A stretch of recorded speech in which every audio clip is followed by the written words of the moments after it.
So what is unemployment? Unemployment is a situation where people of working age are willing to work at the going wages but do not get jobs is known as unemployment. So what is the government doing about it? So the government introduced National Rural Employment Guarantee Act, that was 2005.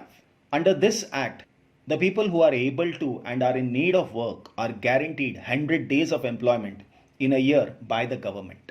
It was started in the villages of 200 districts and has now been extended to villages in over 600 districts.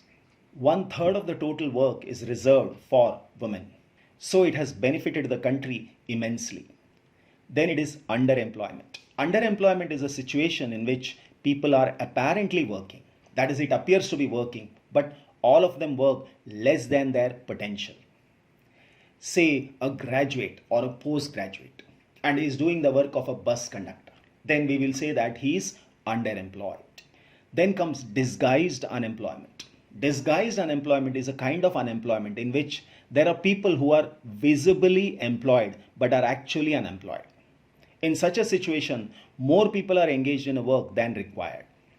Like in the agriculture sector, nearly 50% of the population is engaged. Whereas this work can be done by 5% of the population.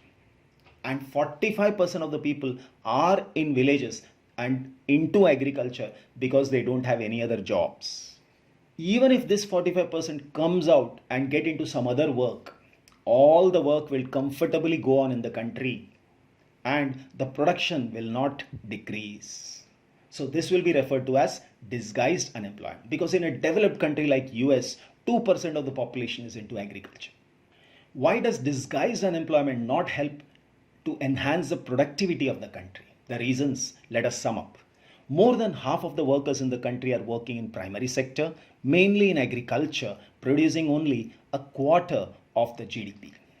In contrast to this, the secondary and the tertiary sector produce 3/4 of the produce, whereas they employ less than half the people. If we move a few people out from agricultural sector, production will not be affected. These people are disguised, unemployed, and are not productive assets for country. Now, how can employment be increased in both rural and urban areas? The answer is education. Education can create employment in urban as well as rural areas. Second one is the vocational training. Vocational training is a training in any particular skill. That skill will give him immediate job, is vocational training, like a computer DTP course. So vocational training also create massive employment. Then promoting allied activities along with agriculture, something related to that, like horticulture. Horticulture is growing fruits and vegetables. Pisciculture. Pisciculture is fish farming. That is developing fishes in tanks and then selling it. Many of them export in our country through financial assistance from banks. So banks have a role to play. Promotion of small scale industries and self-help groups. In our country, we have plenty of small scale industries, and that is an asset of the country. It is easy to start. Banking in rural areas to help in the growth of primary sector and ultimately create employment. The reason is these poor people in the rural areas take money from zamindars and they always remain in debt. So only when the banks intervene in these rural areas, the people will be helped out and they can become self-employed. Programs like NREGA and NRLM generate employment. So these are the ways in which employment can be increased in the country. Now coming to the next part, and that is we learn about organized and unorganized sectors. Talking about organized sector, what is an organized sector? It is an enterprise that is registered by the government and follow rules and regulations. The terms of employment are regular and assured. And it is called organized because it follows the formal procedures. The good thing about this enterprise is that there is security of job, there is security of employment. There are fixed number of hours, and once that time is out, you can come out and go home. Workers are paid overtime if they work more. And they also get benefits such as payments during holidays, provident fund and pension on retirement, gratuity. Gratuity is a big amount that is given to a person once he retires from a job. Generally, it is 20% of what he has earned.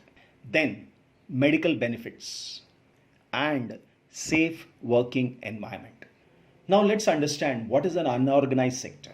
An unorganized sector constitutes small and scattered commercial units, and our country has plenty of this, which are outside the control of the government. There are no rules and regulations in the unorganized sector, and jobs here are low paid and irregular. Employment is not secure in this sector. So when I talk about unorganized sector, first of all, it is an enterprise not registered by the government. They have rules and regulation, but these are not followed. Terms of employment are not regular and no assured work. Employment is not secured and workers can be asked to leave without any reason. There is no fixed number of hours and they are not paid overtime. They also do not get benefits like payment during holidays, provident fund, gratuity, medical benefits, safe working environment, pension on retirement, and paid leave. So out of 475 million people employed in India, 82.74% of the people work in unorganized sector. Now we are clear why people like to work in organized sectors. The reason is workers enjoy security of employment and are expected to work only a fixed number of hours. Workers get several benefits from their employers and they get paid leave, payment during holidays, provident fund, gratuity, pension on retirement. Workers get medical benefits and also enjoy facilities like safe working environment and clean drinking water. Why are workers exploited in unorganized sector? The reason is employment opportunities in organized sector have been expanding slowly. So there are very few job opportunities. Many organized sector enterprises are found in the unorganized sector. And the reason behind that is to evade the tax, refuse laws that protect laborers. Since 1990s, large number of workers are losing jobs in the organized sectors. Now, let us come to the final part of the chapter and understand the difference between public sector and private sector. Economic activities on the basis of ownership. So let us understand the difference between public sector and private sector. In the public sector, the ownership of the assets and delivery of services lies with the government. The motive behind running a public sector is welfare of the public. Say for example, the post office and even the railways. They come under public sector. Then it is private sector. Here, the ownership of assets and delivery of service lies with the private individuals or companies. So in simple words, public sector is owned and managed by the government. Private sectors are owned and managed by the private individuals. Here, what is the motive? The motive is profit. We have all heard of Tatas and Reliance. They are examples of private sector. Now, why is it important for public sector to focus on some areas? Several things are needed by society, but which the private sector will not provide at a reasonable cost, like construction of roads, bridges, railways, harbors, generating electricity, and irrigation. Some areas need spending large amount of money, which is beyond the capacity of private sector. Collecting money from thousands of people who do use these facilities is not easy, and it is done by the government. Even if private sector do provide these things, they would charge a high rate for their use. So the government has to undertake heavy spending and ensure that these facilities are available for everyone. Now, there are some activities by which government has to support the private sector, or they may not continue the production or business. Say for example, government produces and supplies electricity at a rate which these industries can't afford.